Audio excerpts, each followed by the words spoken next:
देर तक टिक नहीं पाई। जल्द ही कमालाज उनके ऊपर हमला करने आ पहुंचे। सुसुमू ने फिर से वेव गन इस्तेमाल करने का हुक्म दिया, लेकिन कुछ फौजियों ने उसे बताया कि वेव गन को दोबारा से इस्तेमाल करने में टाइम लगता है। ओकीटा ने कहा कि उसे चार्ज होने में 20 मिनट और लगेंगे। तब तक उसने सुसुमू से कहा कि जल्दी से दुश्मन के इंजनों पर हमला करो ताकि वो हमारा पीछा न कर सके। फिर सुसुमू ने ब्लैक टाइगर्स नाम के क्रू को ऑर्डर दिया, लेकिन यूकी पहले ही एक जहाज लेकर गमालाज का मुकाबला करने जा पहुंची थी। बाहर यूकी ने उन पर हमला बोल दिया और उन्हें काफी समय तक रोक कर रखा। पर जब सुसुमू ने उससे बात करने की कोशिश की तो पता चला कि उसके जहाज पर जो हमला हुआ था उसके बाद वो बेहोश हो चुकी है। आखिरकार उसे होश आया और उसने बताया कि मलबे ने उसके इंजन्स को बर्बाद कर दिया है। यूकी ने कहा कि वो उनके साथ नहीं आ पाएगी, इसीलिए तुम लोग मुझे यहीं छोड़कर आगे बढ़ जाओ। लेकिन सुसुमू को ये गवारा नहीं था। उसने एक नया जहाज निकाला और यूकी की ओर निकल पड़ा। वो उसके जहाज तक पहुंचा और यूकी से कहा कि मेरे इशारे पर कूद जाना।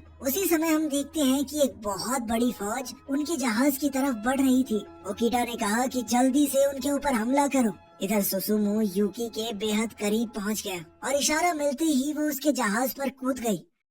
उधर ओकीटा ने एक जबरदस्त प्लान बनाया। जैसे ही दुश्मन उनके करीब पहुंचेगा तो वो साइड में रोल होकर भाग जाएंगे। उसने पूरे क्रू को सावधान हो जाने को कहा। इन दुश्मनों से बचने के बाद वो सुसुमू और यूकी को लेकर वापस सोलर सिस्टम में जाएंगे। कुछ ही पलों में जैसे ही दुश्मन उनके करीब आए तो वो हमला करने की एक्टिंग करते हुए साइड से भाग निकले। साथ ही सुसुमू और यूकी भी जल्दी से शिप के अंदर आ गए। सुसुमू यूकी को अपनी बाहों में लेकर भागता हुआ अंदर आया। जैसे ही उसे होश आया तो स्ट्रेचर पर डालकर इलाज के लिए ले जाया गया। इसके बाद ओकीटा वहां आया और उसने सुसुमू से कहा कि तुम्हारी इस जांबाजी के चक्कर में सबकी जान खतरे में बढ़ गई थी। मगर सुसुमू ने कहा कि मेरे काम करने का तरीका यही है, मैं अपने किसी साथी को मरने के लिए नहीं छोड़ता, तुम्हारी तरह। ये सुनते ही ओकीटा ने गुस्से में आकर उसे जेल में डाल दिया। थोड़ी देर बाद चीफ टाकुगावा जेल में उससे मिलने गया और सुसुमू का मजाक उड़ाने लगा। सुसुमू पहले ही गुस्से में था क्योंकि उसके मुताबिक उसने जो किया वो सही था।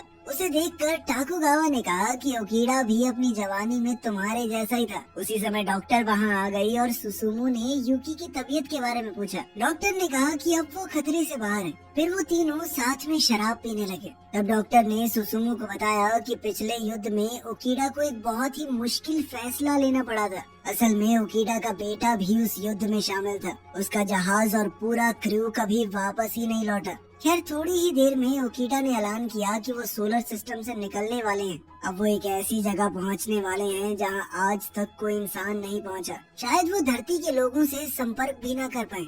इसीलिए उसने पूरे क्रू को आखिरी बार परिवार वालों से बात करने को कहा। सबने बारी बारी से फोन किया और अंत में सुसुमू की बारी आई। उसे जेल से बाहर निकाल कर कम्युनिकेशन रूम में ले जाया गया। उसी समय यूकी कमरे से बाहर आई तो सुसुमू ने उससे पूछा कि तुम ठीक तो हो ना? मगर यूकी अब भी उस पर काफी गुस्सा थी। उसने कहा कि वो इस मिशन को जोखिम में डालने की बजाय मरना पसंद करती। खैर सुसुमू ने उसकी नाक पर धीरे से छूते हुए उसे शांत रहने को कहा। बाद में कैफे में शीमा ने यूकी से पूछा कि तुम्हें सुसुमू पता है कहाँ है? तो यूकी ने बताया कि वो कम्युनिकेशन रूम में अपने परिवार को मैसेज भेज रहा है। पर शीमा ने कहा कैसा परिवार? उसका इस दुनिया में कोई नहीं है। उसका पूरा परिवार एक बम धमाके में मारा गया और फिर उसका भाई भी शहीद हो गया। तब से सुसुमू एकदम अकेला हो गया था। उस दिन के बाद से सुसुमू ने फौज छोड़ दी। वहीं दूसरी तरफ सुसुमू मैसेज रूम में बिल्कुल अकेला बैठा था। और अगर वो मैसेज भेजता भी तो किसको? आखिरकार उसका समय खत्म हो गया। अब उनका क्रू सोलर सिस्टम से बाहर जाने ही वाला था कि अचानक उन्हें पास में गमालाज का एक लड़ाकू जहाज दिखाई दिया। उन्होंने देखा कि वो हमला नहीं कर रहा। तो ओकीटा ने कहा कि इस जहाज को अंदर लेकर आओ ताकि उसकी जांच की जा सके। बाद में ओकीटा का मेडिकल टेस्ट हुआ तो डॉक्टर ने खुलासा किया कि आपकी बीमारी और बढ़ चुकी है। अब उसके पास ज्यादा समय नहीं बचा। वहीं दूसरी ओर बाकी का क्रू जहाज की जांच कर रहा था। अचानक उसका एलियन पायलट जिंदा हो गया और उसने हमला बोल दिया। मगर उसने साटो नाम के एक आदमी को अपने वश में कर लिया। फिर उस एलियन ने बताया कि मेरा नाम डेस्ला है। सुसुमू ने उससे पूछा कि तुम लोग धरती पर हमला क्यों कर रहे हो? तो डेस्ला ने हंसते हुए कहा कि हम धरती के ऊपर हमला नहीं कर रहे, बस इसे पहले से बेहतर बना रहे हैं। उसी पल यूकी अंदर आई तो सुसुमू ने साटो को अपनी स्टन गन से शूट कर दिया, जिसके बाद एलियन ने तुरंत साटो का शरीर छोड़ दिया। इसके बाद वो सब कैफेटेरिया में इकट्ठा हुए और साटो दर्द से करा रहा था। इसे देखकर बाकी सब हंसने लगे। खैर बाद में सुसुमू ओकीटा से बात करने पहुंचा।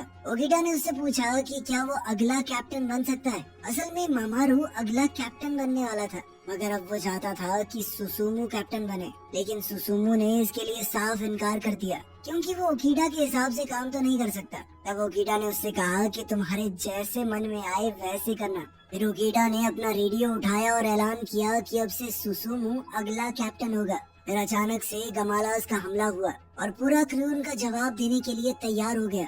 उसी वक्त वो एलियन शिप चमकने लगी। असल में शिप के जरिए गमालास को उनकी लोकेशन मिल गई थी। सुसुमू ने ऐन वक्त पर मोर्चा संभाला और सबको ऑर्डर्स दिए। तब एंडो ने बताया कि लिफ्ट खराब हो गई है और वो सभी वहीं फंस चुके हैं। सुसुमू ने उन सबको वहीं रुकने को कहा। फिर उसने वेव गन तैयार की और जबरदस्त फायर किया। उन्होंने शिप को तबाह कर दिया था, पर तभी उन्हें एहसास हुआ कि नीचे से भी हमला हो रहा है। सुसुमू ने देखा कि ये हमला तीसरे ब्रिज की ओर था, तो उसने थोड़ा हिचकिचाते हुए यूकी को इसे संभालने को कहा। यूकी ने तीसरे ब्रिज पर फायर किया और वो सीधा दुश्मन जहाज पर जा गिरा। इसके बाद सुसुमा ओकीटा के पास गया और उसे सब कुछ बताया। असल में तीसरे ब्रिज में 6 क्रू मेंबर्स की मौत हो गई थी और अब सुसुमा को लग रहा था कि वो कैप्टन बनने के लायक ही नहीं है।